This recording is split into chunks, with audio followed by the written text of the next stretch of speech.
Hello, everyone. It's me, Cass, Kylee.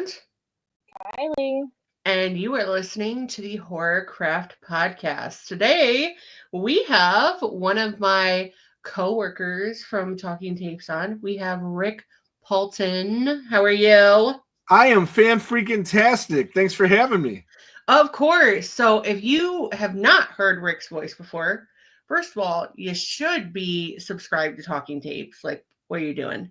Second of all, um, he runs the Whole Dam Enchilada podcast with his co-host, and if you have not checked it out, you should.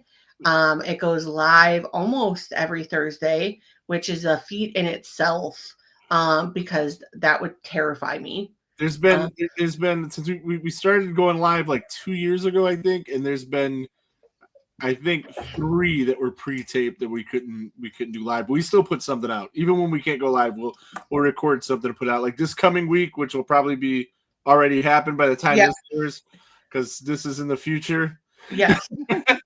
We're time traveling. Yeah, we have a pre-recorded thing because I'll be on my way to Philadelphia to see Pantera and Metallica.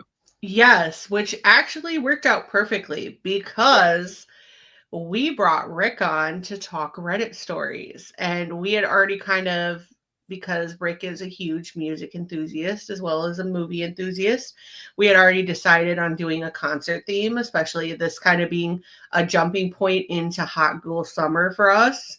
And I know me personally, I'm gonna be doing some concert this summer. I'm doing Ink, which I think Rick might be. I know. Might go, but if I go, I will go on Sunday because my buddy's playing on Sunday. Yeah, and I'm gonna go Friday because that's the day my friend wants to go. But this is the first year that I'm even going to be attempting to go to Ink. Well, I'm super poor, and I don't know if he can guest list me at Ink. But if he can, then I'm gonna go. If he can't, then I'm probably not gonna. I mean, one of these days, Rick, I will attempt to be famous enough where I could be like, Rick and I are going for the weekend.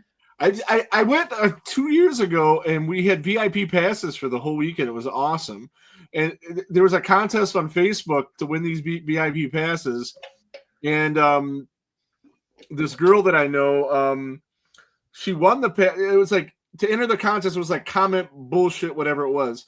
And she did, but the contest ended at like, we'll say noon, right? She commented at 12:05. So technically after the contest was over, she still won. Man, people were heated, man. I would have been mad too, though, But Yeah. I have bought her tickets to like concerts, her and her husband a couple of times because my buddy, his band, they really dig him. So a couple of times I bought tickets for them and put them at will call for them because they couldn't afford to go or whatever. So she ended up giving me one of these VIP tickets. We were there for like the whole weekend. And then another one of the perks was you could be on stage with any band, which we were on stage with my buddy's band, which was kind of cool to see them from that angle rather than from the ground. So yeah, it was a real cool experience. It's a great concert. I don't know if you've ever been there, but it's great. And you have they run the haunted house for part of it. And the prison itself is haunted. So it's good. Yep. It's so fun. Yeah, I'm looking forward to it because that was another thing for me is I haven't done the prison in a while. I mean, I've gone, but so I'm excited. But I'm also excited because obviously my friend is into. I like Falling in Reverse, but she's super. So that's like the main reason we're going there. But Sleep Theory just dropped their new album, and they're going to be there that day. And there's going to be a couple smaller bands that I really enjoy, so I'm excited. But I've had a concert experience here and there, but I'm not normally like a festival girly, but I'm going to live it out this summer. Going to be out there. And everything is super expensive. You're there all day.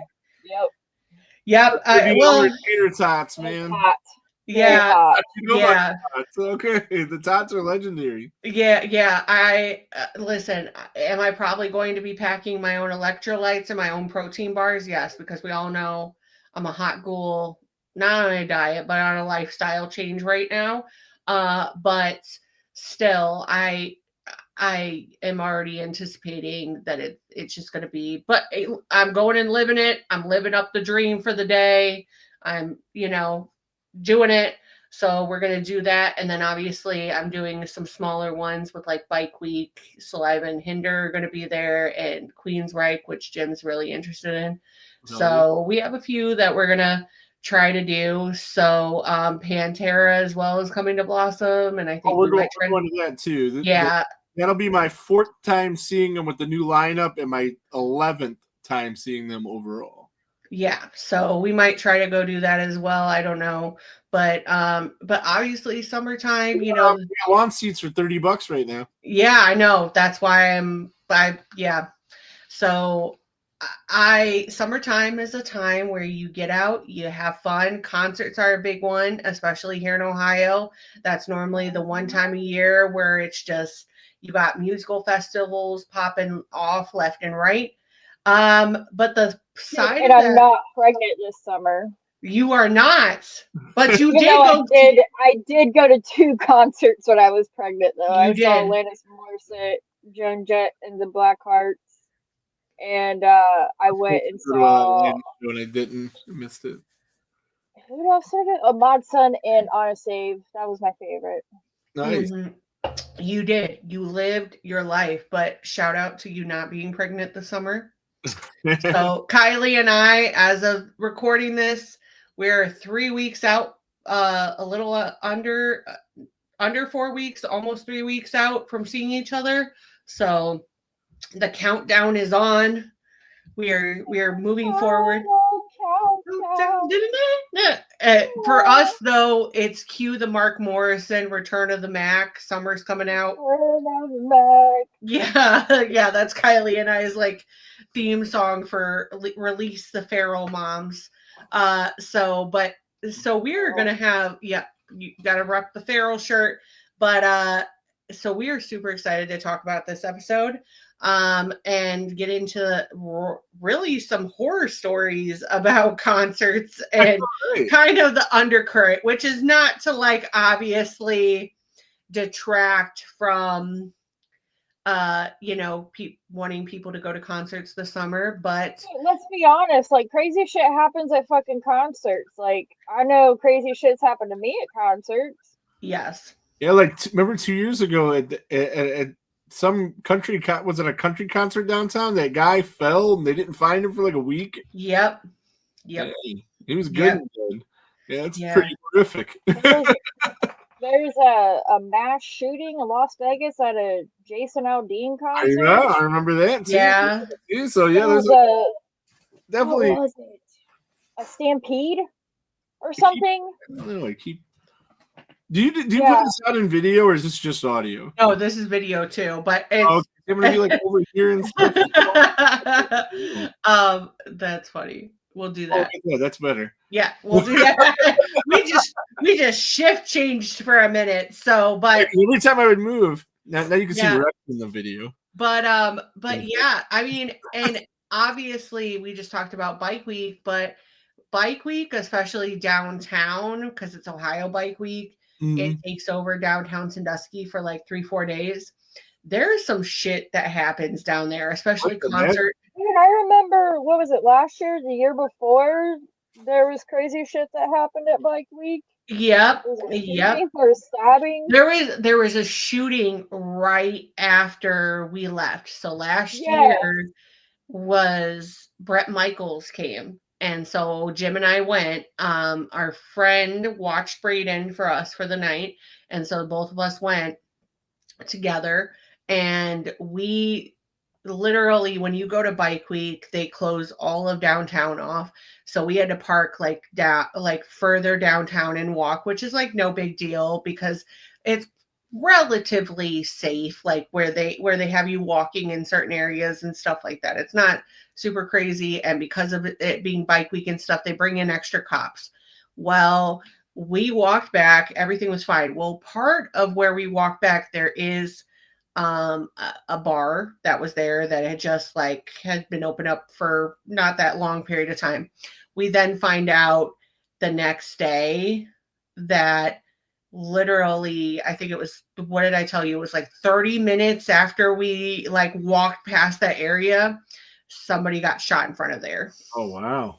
And it was like a whole thing. So, things happen. Obviously, you're trying to have a good time. People get too drunk. Things happen. So I would never tell anybody not to go to a concert. I would just say, know your environment. Yes. And definitely beware of your surroundings. Make sure that you're with a solid group of people, because anything can happen anywhere, and especially in a situation like this. So I don't want to discourage anyone from going, but we are a horror podcast and we do need to talk about horror. So with that said, we are going to dive into some horror Reddit stories. So we are going to go ahead and cue the music, roll out our intro that our friend Tiki so generously did for us. So let's go ahead and cue it.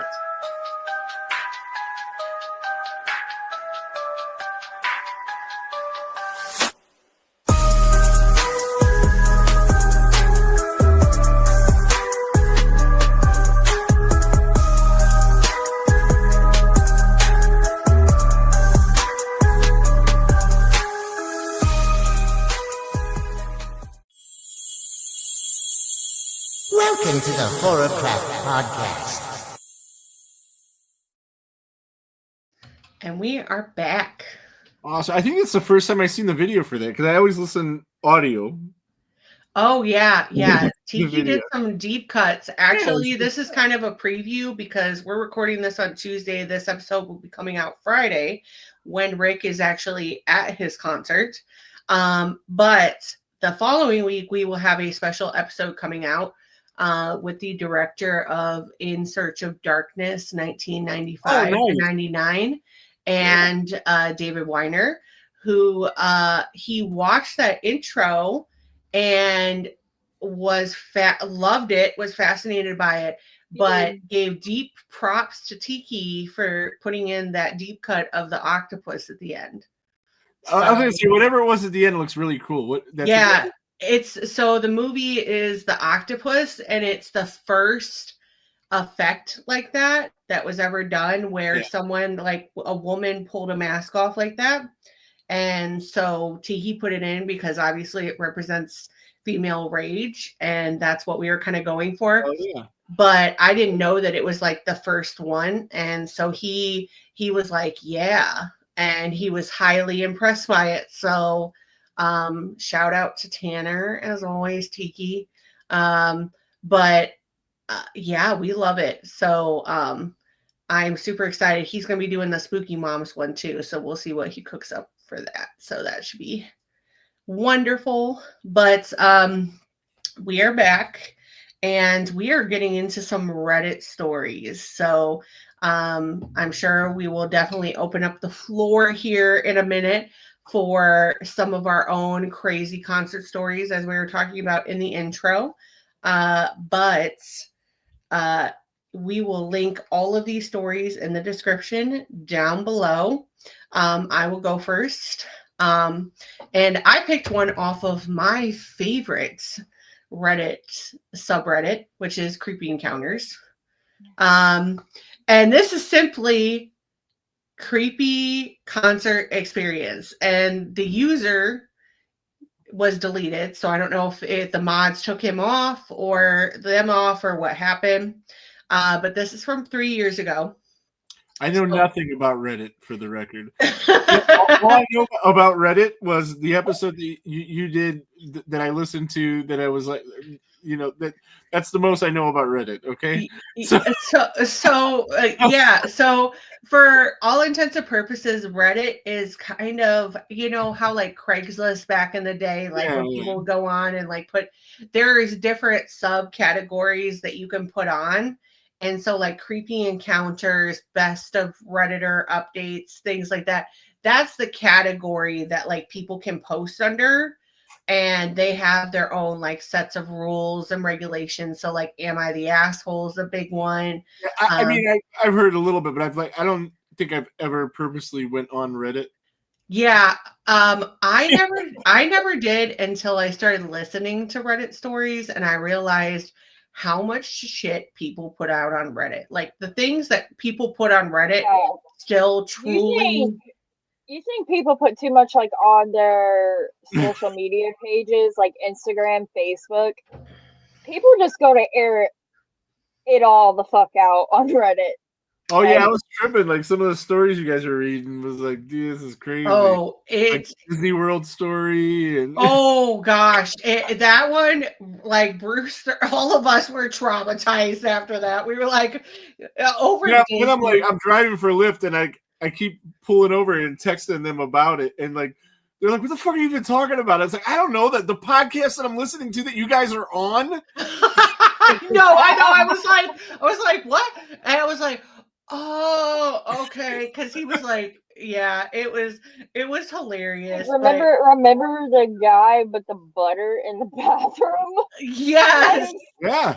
yes, yes. Like, what was he doing with that? Or fucking wait a minute, butter? this is like a deep, deep horror, deep cut. Like Rick probably doesn't even know what we're talking about when we say this, but fucking Alex. Fucking Alex. They're so for those of The you who horny have ghost. those of you who have not listened, we have an episode. You could go back. We'll probably link it in the description down below. But we had a story about somebody that was having a sexual encounter with a ghost. And I think that's one of the best Reddit stories that I have found. yeah. We were all like, New Conjuring movies about ghost rape. This is not consensual ghost sex. This is unconsensual. Oh my gosh! I never thought I would. This woman was consenting. Yeah, and more or less, she was missing him. She misses Alex, him or. Well, the real story for the New Conjuring had to deal with that. I don't know if they're going to put that in the movie or not. The Smurl case or something. Yeah. I remember hearing about that. I'm going to be very interested to see Ghost how they do. Anal rape, as a matter of fact. That's rude. Yes. That's rude. That is not okay. Kylie's like, that's the line you cross, not the actual act. Alex, I mean, Alex would never. Yeah, Alex would not. So in the vein of creepy concerts, like creepy things that have happened, this is a creepy concert experience. So about 3 years ago, I used to go to this venue to see shows. I always loved going to concerts, and I would go pretty regularly to this particular venue. They mostly featured metal, emo, and alternative bands. One night I was at a show, and towards the end of the night, a guy came up behind me and locked his arms around my waist, pulling me into him. I was super freaked out and taken off guard, so I elbowed him and told him to back off. I thought he was going to say he mistook me for his girlfriend or something, but he just gave me a weird look and wandered off. About 2 weeks later, I was on Facebook dating, which used to be a thing, by the way. While we're talking about this, it's no longer a thing. For background, it's no longer a thing. Yeah, I don't think Facebook dating's a thing anymore. So we're gonna fact check this later, but yes. So for background, I'd only lived in the state for about a year, hadn't met anyone worth pursuing on a romantic level, and thought I'd give online dating a try. Well, I matched with this one guy, and he seemed pretty normal. We had a lot of things in common. We both worked with kids and had the same taste in music. He asked me if I'd like to go out with him sometime. I suggested getting a bite to eat, maybe, and he said he read on my profile as in a healthy lifestyle and thought a hike would be a better idea. I instantly got weird vibes and did not feel comfortable going on a hike for a first date. I tried suggesting restaurants in the area, and he kept going back to the hike idea. I went to look at his profile again so I could do a background search, and something about his arm tattoos stood out to me in a weird way. I ended up going on the concert venue page, looked at the pictures taken at the show I was at. Sure enough, it was the same guy who grabbed me against my will. I blocked him and deleted Facebook dating that day. I am now engaged to a non-creeper, luckily. Yeah, man. I don't know. Oh my God. Yeah, so like for those of you who are not, like, Facebook dating kind of had a similar setup to Tinder. So that person would have had to specifically like have certain details about her to like go on and try to find her. So like he knew that he was like going to find her. Yeah, that's crazy. Yeah, and then getting her all out in the woods and whatnot. I don't know. That's pretty That's wild. fucking terrifying. And he works with kids. That was the even crazier part. I will say that's a little suspicious. Bro, that's more than suspicious. The fuck you mean? I'm just thinking too, okay. I understand things can happen at concerts, especially when people are getting like pushed, but to like intentionally like grab somebody up from underneath and like hold on to them for a period, that is a pretty like specific thing to do.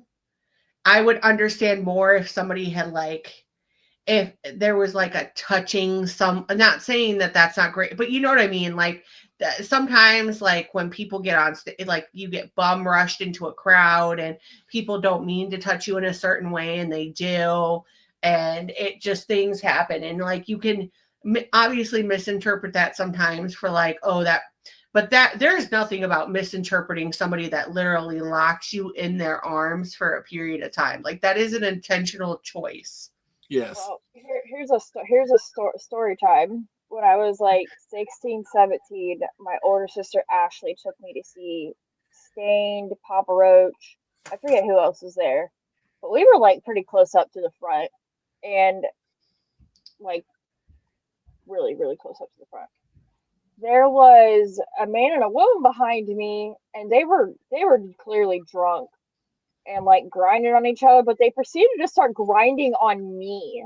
And I'm like, quit fucking touching me.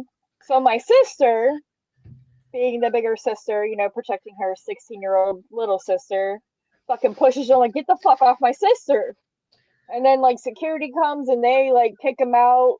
But like, yeah, like I was 16 and you're grinding up on trying to get freaky, like in the thick of it at a concert up on a 16-year-old girl.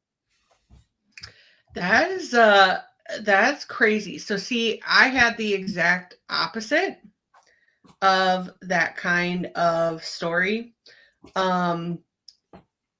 So Rick just had a magic hand deliver him a pop. Kylie's not used to it, but sometimes Rick's kids just come from the corner and like hand him something, especially when we're filming. And I've just like gotten used to. When can I train my kids to do that shit? Oh, that's what I was thinking too. I'm like, but so I had that happen where I was in the first concert I really like, big concert I ever went to was 30 Seconds to Mars with Muse and who is the other one? Boys Like Girls. And that was in Detroit. And so we were there. This is like when 30 Seconds to Mars, I forget what album Which venue was it in Detroit? It's the theater that's down there. I know where it is. Yeah. With an F and yeah. It's a beautiful. Right? Yes. Yeah, I'm pretty sure that is the theater. But it was beautiful. But like it's all state, like you know what I mean. It's all like you're all on the. There's no specific seating. You are all there. You're either like I thought they had like maybe balcony or something like that where it's looking down. But like when you're on the floor, there's no seating there. So like it's just kind of free range. And we had started out kind of in the middle. Well, when 30 Seconds to Mars came on, we were up front. Well, obviously I'm the bigger girl in my group and I had a lot of short friends. And so like I'm trying to help navigate and like watch out for them. Obviously, enjoy your own concert experience. Well, this is before obviously Jared Leto like gets it like huge back into acting where he does the Joker and everything like that. Because this is probably this is like 2010 that this happened. Well, he was kind of known for like doing different things during his concert. I am in the crowd. I got to get pushed back to the middle. There is somebody behind me. I do not know who this person is. And they're like making a beeline through. It was Jared Leto that was behind me. And literally like just like he touched, like he literally touched me, like he like as close as he probably could, and like the nicest, I would have to say, nicest, most respectful possible way. He's like trying to make his way through the crowd, and I'm like Jared Leto was just there, like just like holy shit, like. But that was probably a good scenario where that happened, because obviously he's just trying to get through the crowd. He was like doing crazy shit and everything. Like I will say, at least when I saw him, he was a very good person to see, like in person, and exactly what you would want him to be. But yeah, that was like the craziest experience for me. Like he just came out of fucking nowhere and like whizzed past me, and I'm just like, isn't he in a band? It's 30 Seconds to Mars. Oh yeah, right on. Yeah. He was he I think they're still putting albums out, because they were just touring. Are they? Yeah. They were just touring last summer, and I'm trying to think of what album it was out when. This Is War. That was the album that was out when we went to go see it, because Kings and Queens was popular, and Hurricane, This Is War, and everything like that. And it was a good album. So I got to see that in live, but that was like my first like really big experience doing that. But that was kind of insane that then he's the person behind me that's like accidentally touching me, and it's him and like security guards like behind him and stuff like that. So I just thought that was kind of insane, because like nowadays I don't think you could do something like that where you could literally just be like halfway in the venue and just like pop the fuck up. Like I know, everything that's happened since then, that kind of makes that impossible, especially like security wise and things like that. So but that was a pretty cool experience. Good touching versus bad touching, obviously. So, but Kylee, you want to go ahead with your story? Yes. I will tell the first one from Creepy Encounters as well. This lady at a concert tried to lure me to a cult meeting under the disguise of spiritual healing. I'm going to try and keep this vague so I can't be recognized. In 2019, around Christmas, right, around Christmas time, I got tickets with my friends to see a concert for a brother and sister whose family is very well known in the movie and music industry. They never tour, so I was super excited, and I decided to meet up with my friends at the entrance before the show. My Uber was late, so my friends at the time went in without me to secure a good spot. So I arrived maybe 30 minutes later. As I was going through the crowd to find them, a lady around the age of 40 to 50 grabbed my arm and asked me my name and who I'm here with. I told her a fake name because I already sensed something off about her, and told her I was just headed to the front stage to meet my group. She offered me to stay with her and her daughter, who was my age, and at the end of the set, she'll help me get to the front. I politely declined and found my friends a couple minutes later. Halfway through the show, I really had to use a bathroom, so I went with my friend, who decides to get drinks at the bar while I wait in line. After she takes off, I see the woman again and her daughter, who complimented my crystal necklace and began talking about spirituality and the power of healing through rocks and meditation. I'm not the confrontational type, so I conversed with her to be polite. She begins telling me about a book called Course in Miracles and how I should come to their class where they practice meditation and talk about the book. I decline and I say I'm busy for the holidays, and she keeps insisting, saying the class was short and I could even drop by for a few minutes to see what it's like. While she's talking, her daughter pulls out her phone and tries to get me to put my number in so they can send the details. At this point, I'm annoyed and tell them I would like to wait alone and I'm just waiting for my friend. Before they walk off, they tell me they'll find me after the show in case I change my mind, to which I reply, I won't. When we get back to our group, I tell my friends what happened and they agreed it was shady as well. We got out of there a few minutes early and left. Later, I mentioned this to my sister, who tells me the same exact thing happens at her university to a bunch of girls, with the same story about a free healing meditation class where one girl went and they talked about Christ the whole time and wouldn't let her leave without making a donation. After checking out the audiobook on YouTube, I see it's mainly about religious beliefs. TLDR, a woman and her daughter at a concert tried to get me to attend a spiritual class and wouldn't leave me alone. Later, I found out from my sister it's a popular scam cult that happens to a lot of girls at her university, too. Yep, that's just like them shortening like the plot point of the story for the Redditors. But I mean, that's how, isn't that like I'm Googling this. a big like how Manson kind of got people was That's like exactly what I was thinking, was like that's very Manson-like behavior.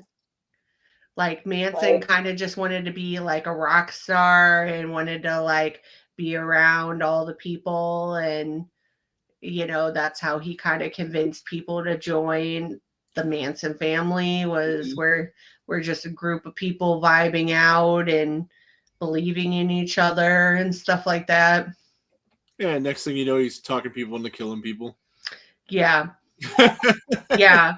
I mean, listen, people could say like the Grateful Dead and like Fish and different things like that are cults, because of like how like fanatical people are with that. My uncle, God rest his soul, was a Deadhead, and so he was a very hippie like person. But it makes sense why people would try, why certain groups would try to recruit people at these events, is because, you know, music can be very healing for people, and people who are feeling lost or upset in the moment, you know, they are vulnerable, especially at these types of events. And I feel like that breeds a perfect like breeding ground, you know, like Kylee and I were saying before this, and this is kind of a teaser for an episode coming out. But we're doing a Jim Jones episode. And one of the big things that we're learning right now, we're both reading the same book that was recommended to us by Creepy Confidential. And music, like spiritual music, and the church was a big thing for him as well. So, you know, I feel like that's just a commonality through a lot of like people that try to manipulate people, is, you know, they expose your vulnerable, your weakness, and I think, you know, they try to use whatever is possible, and I feel like music is a gateway that gets a lot of people. Oh, for sure. So I mean, people Well, call, and the way she tried to perceive it to be this spiritual thing, and that they use yeah, rocks for healing and meditation. No, you don't. No, you don't. That is not what y'all do. That is no, not. yeah, that's no, you don't. No, no, you don't. You. Yeah, like no, it's just not. Listen, I get it. I'm a Sleep Token fan. There are a bunch of Sleep Token fans that I would say have very cult-like behavior, especially when it comes to Sleep Token and like the way that they fetishize certain things or things. I said what I said, people. I said what I said. But you know, some people get a little crazy with it. I get it. But like somebody comes up to me, if I ever go to a Sleep Token concert and they try to offer me some crazy shit, I'm gonna be like, listen, I'm just here to listen to the music. Bro, I wouldn't be surprised if there was like a cult to come from the band Sleep Token, not by actual band Sleep Token, but its fans. Girl, there is like legit. Seriously, I mean, I'm sure there is. So there are people that like are that way. Right on. So, yeah. They're faulty. I will just say there's a whole thing behind it, because like their new album that just came out, the song Caramel, that is talking about it, because Sleep Token does not disclose who they are to anybody, and there's a lot of speculation online, and there's a lot of fans that are obsessed with the idea of like ripping off the mask and showing them for who they really are, because they come on stage dressed up in a certain way, their identity's hidden, and he had to make a song. Vessel is the main person, and he had to make a song where he was like, I'm just a person trying to be on stage doing what I love. Why can't you just take this for what it is? Why do you have to unmask me? And so people get weird. That's just Sleep Token is one of many, but I know like some people get fanatical when it comes to bands. So, but don't go to any creepy cult meetings after going to a concert. Just don't. Nope, don't do it. All right, we are back. All right, we are back after a brief break. So it is up to me. This is kind of concert related, kind of not. Musicals are technically kind of concerts. If they're live, they're a concert. If they are, and this is it's a concert. live.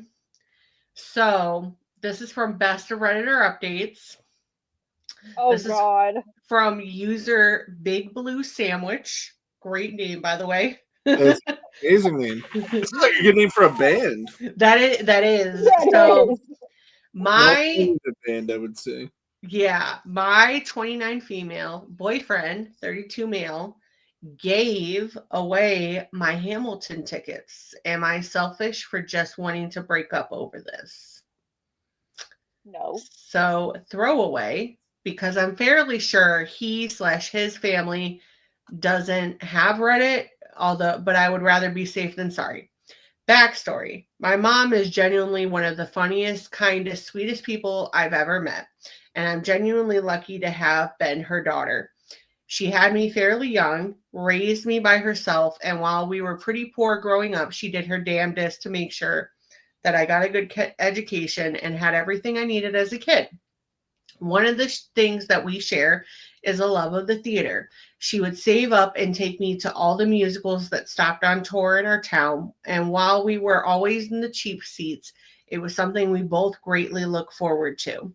These memories of going to the theater with my mom are very precious to me and is one of the main factors in why I work in the entertainment industry today. Corporate side, LOL, I have a horrendous singing voice. Fast forward to today. Most theater nerds, my mom and I are basically obsessed with Hamilton. And for those of you who aren't really familiar with it, this show is basically impossible to get tickets for at this point, unless you want to see it in January of next year. I'm lucky enough to be in a financial position with my job that I could afford tickets for a show in July for me and my mom. These are amazing seats, 5th row center, which is, I will tell you as a musical theater person, that is pretty. Did they say what city they're in? She has not. This was from 2 years ago, so I'm assuming that this is before it went off Broadway. Let's see, if it's New York, those tickets are. Yeah, I mean, there could be a lot here. Yeah. I know. Forget about it. Yeah, I'm pretty sure this is when it was still actually like in its still run before it moved to do touring. Mm-hmm. So if it's what I think it is, it's actually in New York. So let's see if she says anything forward. And through some divine intervention, I managed to snag tickets for the night that Lin-Manuel Miranda, who is the creator and leader in Hamilton, his final performance. So this was with him as the original cast. So yeah, I would assume this was on Broadway because this is when before he stopped actually performing with that company. I surprised my mom with these tickets back in December. I bought them in October for Christmas. I'm making a whole week of it. I put us up in a really nice hotel. So this is in New York. I made reservations at a bunch of restaurants that we both want to try. And we're just going to do a bunch of touristy shit in general. Plus, try to see if we can at least fit in another show before we leave. We are incredibly excited for this. My mom even has a little Hamilton countdown that she's doing on her mini chalkboard she uses as a planner. She sends me pics every day when she changes it. It's cute. In January, I began dating this guy that I'll refer to as Josh. We were casual, not exclusive for a while, but became serious within the last 2 months. So anytime there's a dude named Josh involved, Never good. I've been personally Victimized by Josh's. Josh. I By have Josh. two. I have two. Yeah. So yeah. Yeah. Well, Yeah. those tickets today would cost $541 that's for today. That's not even when it was as hot as it was. And this is Is with that Cleveland or is that like New New York. York? New York. New York. Which I would tell you if Not it's really said. yeah. You can't see it, but Yeah. there's But I would not quite the front, but yeah, near the front. And I would say if it's Lin-Manuel Miranda's last performance, Be in more demand, wouldn't it? it would have been like at least $1,500 because I remember a while ago when Trisha Paytas, who I love, but she was dating fuck ass Jason Nash, and she went to Puerto Rico to do like this like thing for him because she was obsessed with Hamilton, and she paid a shit ton of money to be able to go and like do this special performance, and Lin-Manuel Miranda was there, and I'm pretty sure she spent like a shit ton of money on that. So I could only imagine that it was probably like $1,500 to $2,000 because I know that his tickets were like crazy because that's when like they were starting to talk about putting the original recording of Hamilton up on Disney Plus. Yeah. And that was like one of the big motivators too of Disney buying it and then doing that is it was so in demand. So that's crazy. But Josh, which by the way, we don't hate all Joshes because shout out to Josh's Horrorcraft, but Josh, he's a pretty cool guy. You're a fucking lovely person. We're not personally victimized by you, but just this is to all the fuck ass Joshes out there. Like, stop putting disrespect on the Josh name. So, Josh, he also works in the corporate side of entertainment, but at a different agency than I do. He also has a higher position than me and makes a lot more money than I do. This part becomes important. We met at an industry event and we hit it off instantly. I thought I could get really serious about this guy. And up to this point, there have been no red flags that I've seen. Although, to be honest, right now, I'm sifting through all my memories to see if there's something I missed. He also comes from a much wealthier family than I do. Josh has a younger sister that I'll call Jennifer, 17. She's going through kind of a big troubled teen phase. She cuts class, smokes, and is really disrespectful to her parents. I've only met her once, but as far as I know, she's not doing anything too bad. She's just kind of a sad kid and could really benefit from some therapy.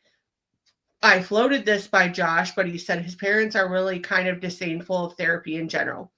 Josh says they can't reach out to her no matter what they do, and that they've tried everything except trying to get her into a counselor, but whatever. Actual problem time.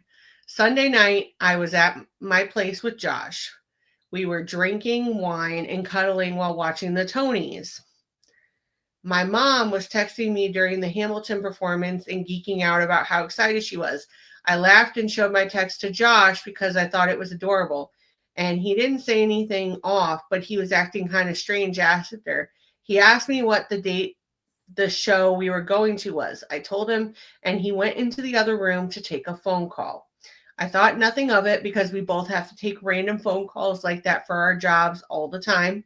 And he's going through kind of a tough time at his. He was in an unusually good mood afterwards and said he had to go home early because he had to sign some forms at the office early tomorrow before we meet up for brunch with his parents later that day. Again, nothing too unusual and pretty common for the both of us. He picks me up at work for brunch with his parents, and again, he's in an unusually good mood. I ask what's up, and he says vaguely that things are going well at the office, and this deal he's trying to make is finally going through.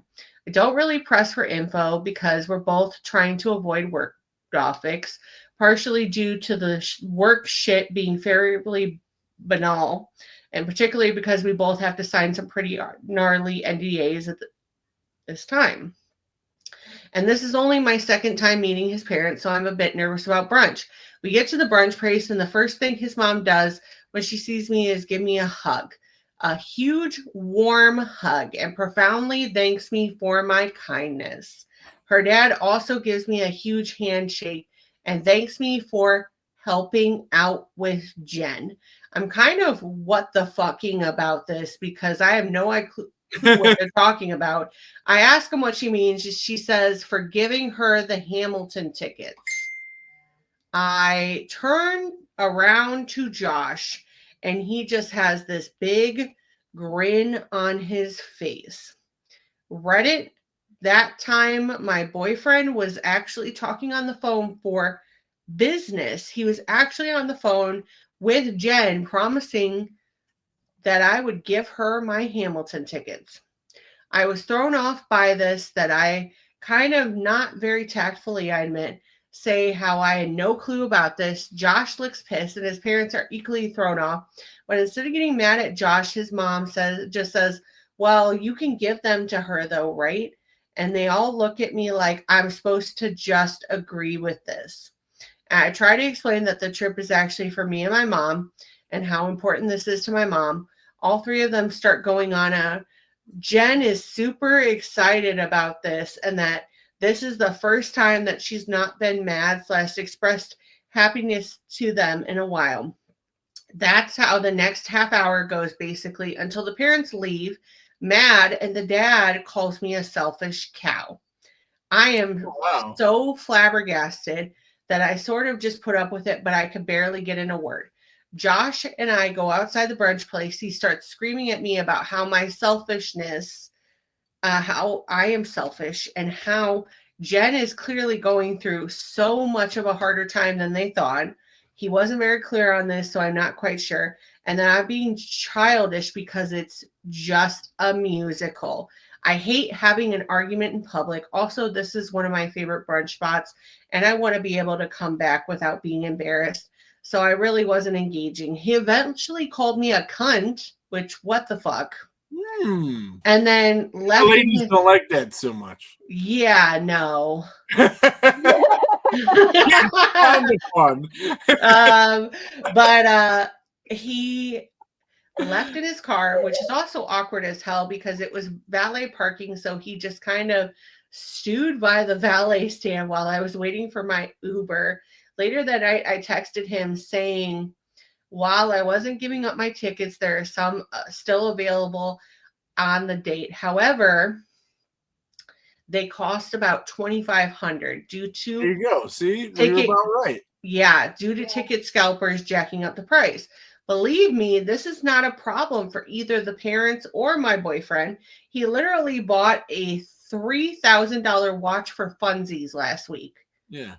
The only response I got at that point was an exorbitant fee. I agree, but not the point. He refuses to pay, and he didn't understand why I couldn't just give the tickets to Jen. I also got a bunch of tickets from both his parents pleading with me to get the tickets, and also they forwarded an email to me that Jen sent to Josh and her parents thanking them for the surprise. Apparently, she's also obsessed with Hamilton, and this is making her year. Also, we live in Los Angeles, so they also expect me to give up my plane ticket / hotel What was their game plan there? Look, I completely understand wanting to help out with Jen. And I feel really bad that apparently her family is filled with weirdos. But this has all been so baffling, and the entitled behavior they displayed is a massive turnoff. I'm not giving up these tickets. Is this selfish? But I also kind of want to cut my losses here. The attitude Josh displayed towards me outside the brunch place was very unpleasant, to say the least, and he knows how disrespectful I find being called a cunt. So I'm half of mine to just break up with him. He knew I had these tickets for a while, and I don't get why he decided to do this all now. But should I contact Jen and explain it all? I just saw that she made a really excited post on her Facebook about it. I would straight up buy the tickets for her, but frankly, I can't afford those prices because I'm saving up for the NYC trip for my mom. How do I move forward? Yeah, lovely New York. You're going from LA to New York. That's probably a $400 or $500 flight. A hotel in Manhattan, you're talking $500-$600 a night, and that was 15 years ago the last time I was there. Yeah. And the fact that they've only been dating seriously for 2 months, and he felt entitled enough to not even ask her, but just offer it straight away. Well, then gaslit her, and then his parents gaslit her. Like, you just spent $3,000 on a watch for fun, sir. You could have literally took that watch back and just bought her the ticket. Had your parents pay for her flight. Or the fucking parents could. Right, like, or like, who's it? Like, honestly, like, from what it sounds like, this girl is showing kind of some typical teenage behavior. I mean, maybe a little bit borderline, like, sketchy, okay? Let's be honest. What's going to happen when she goes to see the play, and when the play's over, she's still going to be in that great fucking mood? Probably not, because she's a fucking teenager. Yeah, and I just, like, the part of this story that I relate to so much is, like, my mom and I have very few things that we got to do, just the two of us. My mom and I did enjoy musicals together. My mom is the one that had got me to watch Anna and the King growing up. But when Phantom of the Opera came out, we know how obsessed I am with Gerard Butler. I love Phantom of the Opera. Phantom of the Opera came to Toledo, and my mother was hell-bent on getting tickets so we could go. My mom listened to different radio stations. There was one in particular that kept giving tickets away. She caught them on one day when they were giving a set away, and she won one. And so we went up, we saw Phantom of the Opera, and we went to Toledo to do it at the Stranahan. And I was there for one of the few performances that they did there where they actually had the technical trick with the chandelier coming down into the audience. It was a great time. I still remember it to this day. I still remember my mom taking me to like the Nutcracker and different things that she tried to do that, like, she couldn't exactly get the best tickets, but we still went. So, like, this woman clearly had a similar experience. She's making money now. She wants to give this back to her mom. And so so the fact that he knew this and did all of it, like, this has finance bro written all over it. Like, he must be in, like, corporate entertainment finance shit, because this has finance bro written all over it. Like, have a goodie bag after after our night, sweetie, kind of thing. Like, that kind of gross, like, Wolf of Wall Street vibe. Yeah, no, fuck that. That's crazy that he would even expect somebody to. I mean, that's a lot of freaking money. Even if you have a lot of money, that's a lot of money. But especially after 2 months. Yeah. Like, after 2 months of dating, like serious dating. They might have been, like, casually before, but, like, 2 months, especially, and, like, she makes money. So, like, you had to have known that she was just, like, that's not weak woman behavior, That's weird to just give her stuff away without even saying anything. Like, yeah, it's like, just, maybe at the very least you could have came to her and said, hey, you got those tickets. My sister would really like to go. How about you go another time? Would you want, I mean, even then, kind of shitty, but it's better than just assuming she should give it away. Yeah, there's no conversation whatsoever. No, just like And completely. he just kind of like used his parents as a way to deflect the blow, thinking she would say yes because like it's his parents, and like taking advantage of So her then he looks feelings that good she for was his having for parents. him. He looks good for his sister, and he Yeah, doesn't give a fuck what she thinks. But we see Yeah. this a lot in Reddit stories because we had we one do. a while ago where it was a guy who, same situation, had money and his girlfriend made a like specific cat piece of pottery. You remember that? Yeah, Yes. and he got upset that like she didn't just give it to the mom, and then he ended up like fucking up her stuff. Yeah, like when he left, and yeah, and it was just, but we see that. So update. That guy was a dick too. Yeah, he was. He was definitely. So update in the comments. This was in the comments. Okay. Yeah, I'm typing up an email dumping him right now. That is a power move, woman. That is a power woman. I'm going to dump you via email. Like, Good for her. I'm sorry, you are the anti-hero that women need. Like that whole shit that happened on Sex and the City with Carrie getting broken up over a post-it note. This is the villain origin story that we need for women. Don't get mad. Just write a fucked up email to him breaking his heart. Yeah. So on everything. Yep. I just found out that means carbon copy. Did you know that? Yeah. Oh, I didn't, and I just Yeah. thought, no shit, that makes so much sense. Nevertheless. Yeah, no. I do know that just because when I went through business school, they were very specific about like, this is what this means. This is email jargon. This is that and that. So that's my 40. Well, now we're up to 60. That's my $60,000 college degree at work for you people. Yay. So update in the comments. Yeah, I'm typing an email dumping him right now. Normally, I think it's better to meet up in real life for things like this, but his behavior both during and outside brunch was scary.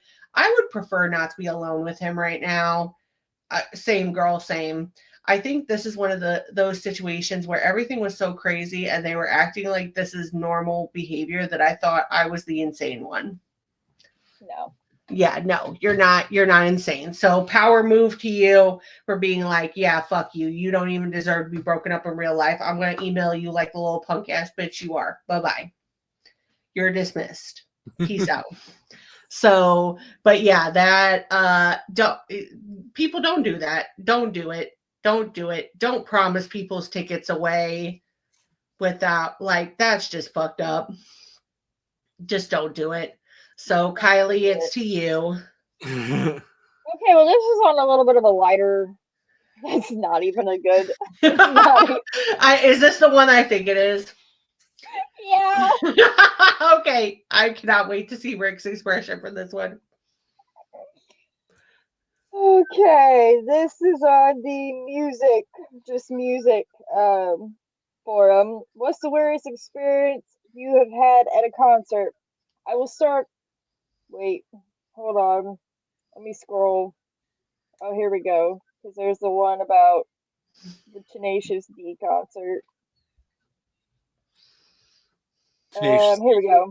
awesome. Mm-hmm. What? So Tenacious D is fucking awesome. Well, I guess since he's a fan, I'm gonna have to tell this story too. So Okay, that's fine. This one's short. I will start off with a couple of mine. I went to a Tenacious D concert in Vegas. It was awesome and everyone was happy and in on the jokes. About a half hour into the show, Jack Black came on the mic and said that it was the last song because the police were shutting them down. Of course, everyone laughed and they started playing again. Then you could see the police and it made it even funnier until the song ended as they walked off the stage and the lights came up and the police came up and announced that the venue was closed and it was a crime scene. So dispersed because someone was stabbed. Everyone was laughing.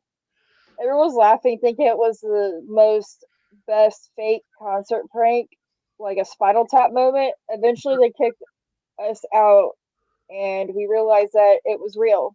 Everyone stopped laughing. How do you get stabbed at a Tenacious D concert? Yeah, no doubt. That's crazy. It's like one of the last places you'd expect That's that. one of the Maybe last at a rap places. concert. Yeah, that's the last place. Here's the next one. This one is at a rap concert. Oh man, I guess this would be classified as weird, but one of my favorite concert stories. When I was in high school, a friend of mine and I went to see Bone Thugs and Harmony at a small club venue. Apparently, they were notorious for being late to go on, and that particular night they were ridiculously late. So there was a really long period of just waiting around while people got very drunk and stoned before the show started. There was a guy standing in front of us who had a large, busy bone style afro pulled back into a ponytail, and directly behind him was a super drunk white dude smoking cigarettes. The drunk guy pulls out another cigarette drunkenly, lights it about an inch away from the guy's afro, which immediately goes up in flames and burns off in seconds. The afro guy slowly reaches back at his hair that is no longer there, almost like a Looney Tunes cartoon, and finally realizes his hair is gone and puts together what just happened. The entire club now smells like burnt hair.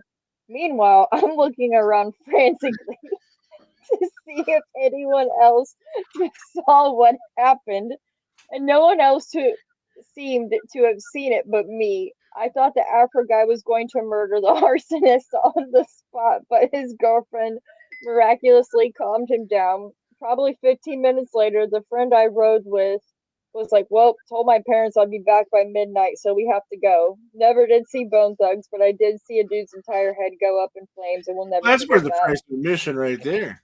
Yeah.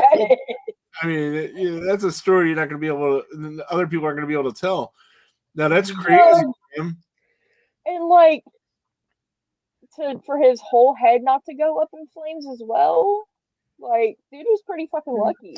Yeah, that's what I was thinking too. I was like, man, that uh that was bad. So Here, I I'm just thinking about how many years he invested in growing. I know that was I feel like an I asshole for wasn't even thinking laughing. about the danger of the fire. Just like Yeah, I feel like an asshole for even laughing, but the only reason that I am laughing is because never did I think I would be saying this on the internet. Okay.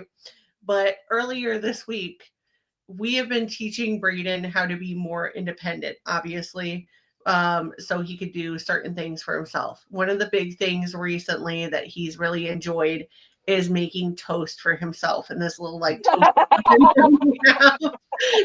And so he's been making toast in there, okay?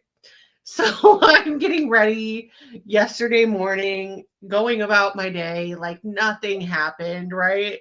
And I'm sitting down, I'm having my protein breakfast. I had offered to make something for Braden. Braden's like, no, mom, I'm just going to make my toast. It makes him so much joy. So I'm like, I'm going to let him do that. Like, let the kid go, let him live. It's fine. So he's taking it out and he has the mitts on because obviously, like, we've taught him safety, everything like that. for sure. So Jim's across from me. All of a sudden, I see Jim's eyes just get huge. And for a man that has cerebral palsy and has issues with walking, this man just like John Wick, like ran across the room and like I heard him grab something up and he was like, Braden, are you okay? Braden didn't even realize that when he was taking the toast out with this oven, that one of the mitts had caught on fire. And so Jim got it as it was literally and took it off like just like super like big dad power move, got it off before it even like touched Braden, put it in the sink, got it out. But it was only because Braden didn't realize it, but when he was taking the toast out, he hit one of the sides of like the like where the coil things were. Yeah. And also burn something real quick. yeah, and so, but all I could think was same thing. Like Braden was more like, Mom, I'm sorry I damaged the mitt. And I was like, I know, like, I'm glad you're okay. I Like, knew it. yeah, like, but I'm just Bro, when he was telling the story yesterday, yeah, he was like, Aunt Kylie, I had no idea it was on fire. And I'm just well, like, Human Torch. yeah, he was like, but I just know I'm gonna be a lot safer doing that in the future. He was like, I'm gonna make sure to use the rubber oven mitt the next time. I'm like, okay, get good, him some good. special tongs to Yeah, just go ahead and special. reach in there and get his toast out. Yeah, I just like it. I don't know. So yeah, it's just funny that that's the story that then you like pick because I just so the bonus thing about this though before we wrap this up is Kylie did send one to me earlier this week when she was trying to find stories that I have to just bring up. It's on the same thread, but Kylie Is it the one that I think? yes. So this is Okay, coming great.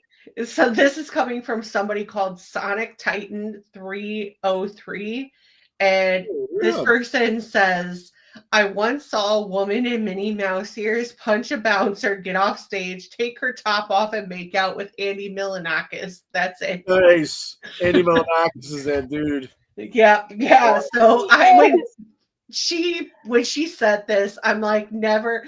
And somebody literally puts in the comments, never would I have ever expected these things to be put in the same sentence. Yeah. So, ending things on a lighter note, you'll never know what you see getting into a concert. So, it's just definitely crazy. So go check out all the stories down below. Really quick, as we wrap this up, we're going to talk about our favorite thing in horror this week. Kylie, do you want to go or do you want me to go? You want me to go? Yeah. Yeah. Okay. My favorite thing in horror this week is honestly The Last of Us. Oh God. The Last of Us, I feel like a lot of people were like, damn, you really did this really fucked up thing the second episode of the season. And I'm like, they're with them, but they have slowly redeemed themselves. I see the story, I see the forethought. So I'm really enjoying it. The last episode was very was like, I see you. But anybody who doesn't put respect on Pedro Pascal's name and everything he does, I'm sorry. Like that man is great. So he's I am really sad that because of conflict issues, he was supposed to be in the Weapons movie that's coming out with Josh Brolin. He was supposed to be in that originally. I'm really sad that we won't see that because I did just also watch him in Freaky Tales and he was incredible in that. So I'm really sad that but hopefully we'll have an opportunity to see him in some serious horror soon. So that is my thing for the week. And I'm also starting to get into reading some more, especially since Kylie and I are going to be together soon for Hot Ghoul Summer. So I want to get into some more books. So I will update you on some of the things that I'm reading. If you have any suggestions for any bangers that you've heard about so far for the summer, let me know. But I'm definitely looking forward to getting into some reading and reading some things. Last summer I read Final Girl Support Group. That was great by Grady Really Hendrix. good. I think I'm gonna. Yeah, my friend read that. Yeah, I really hope that they turn that into a movie because that I would need be to. that would be a really cool concept. But he has another one called. If it's about what it sounds like is it about like a bunch of final girls that go to a support group? Yep. Yeah. Oh, my friend's making a movie like that. Yeah, well, that's good. But yeah, Victim No More 2. I forget what he's calling it right now. The poster is too far away to see. It's kind. It's such a cool concept. That's the name of the movie. Loose Ends. Yeah, I would like to see them do this specific one because Grady Hendrix is really good at specifically picking, but especially with this one, he specifically picked like different but he did kind of a mash of different like final girl tropes. So they did have like your ones that clearly like were reminiscent of like Freddy and Jason, but then like Silent Night, Deadly Night, that kind of whole thing. Like there was a lot of references and a lot of love. So he has a new book called The House for Wayward Girls. It's like witch and different like themes and stuff. So that might be one that I'm taking to summer. There's another one that's by Riley Seeger that I saw on that's supposed to be like this woman killed her whole family and now there's somebody coming in and taking care of her and she hasn't talked for years and now she's opening up to her and saying that she wasn't the one that killed all of them. And it's kind of like it's supposed to be like a more senior horror. So I think that might be another one on the list. So who knows? We'll see what happens, but I definitely want to, especially us reading the book about Jim Jones. It's gotten me into reading a little bit more again and helped invigorate some of my love. So while I'm not experiencing that burnout, I think I want to try and get into some of that wave. So if you have any suggestions, let me know down below. But Kylee, it's to you. I watched Serial Mom this week from Good like shit. 1994. I fucking love that movie. Mm-hmm. It was hilarious, and it just had everything I loved about like the true crime and John horror. Waters. John Waters. You got Matthew Lillard. You got Ricky Lake. Absolutely. It's just fucking great. Yellow Jackets got renewed for a 4th season finally. Yes. And we are now, well, it was going to be June and it is now July. So we're quite a few weeks away from Dexter Resurrection. And I need Dexter back in my life. I just do. Right on. Brenna. So, Rick, is there something this week in horror that's just, Seeing Bring Her Back was pretty freaking awesome. I highly recommend everybody seeing that. Tomorrow I'm going to see 28 Days Later in the theater, so that would be a thing, but that hasn't happened yet. But by the time this airs, it has happened. Yeah. So the whole time traveling thing, I've already seen that according to what day it is today that you're listening to this. Yeah, and Rick's going to have to tell me about that because that's been one of my most anticipated movies because 28 Days Later was one of my I'm seeing the original 28 Days Later. Not yeah. Days Later. That's not out yet.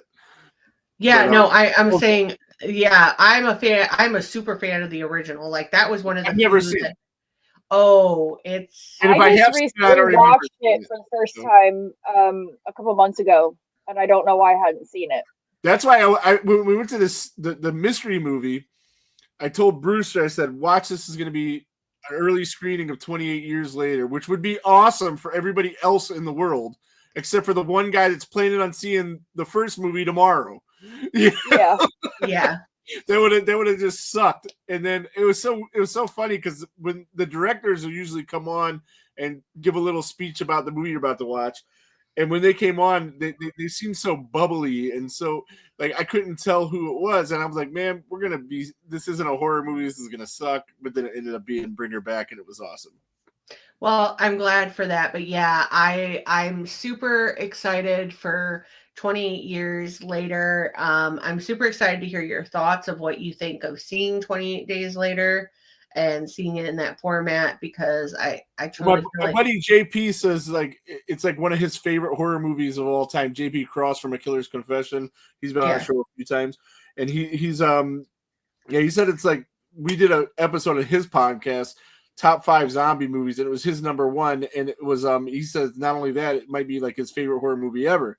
So I'm really excited about seeing this. It's gonna be really good. Yeah, for me, I will say, just because of like my ties for horror, 28 Days Later was probably mine until I watched Train to Busan, and Train to Busan is probably my number one just because of how well they blend all of that together with the emotionality of it. Yeah. And how that never takes away from how, like, the emotional side and the horror side, the power of either one of them never gets taken away.